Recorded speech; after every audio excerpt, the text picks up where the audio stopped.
In today's video, I'm going to show you how to shorten Google Drive link with Bitly. So first, I choose this PDF file, then I click on three dot, then here I click on share, then copy link. That's it.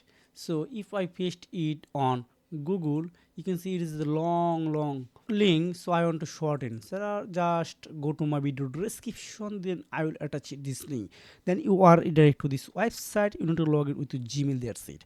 Now click on the enter right button and paste here. So then click on create your bit.ly link, then copy. You can see it's already shortened link. If I paste on Google, so you can see this is a short link. So here are, if you want to add your own domain, like your website abc.com, so here are start abc.com slash your file name. So you need to buy a domain from this bit.ly company. So this link I will attach in my video description. So if you have found this video helpful, make sure like and subscribe this channel so you can take care. Goodbye.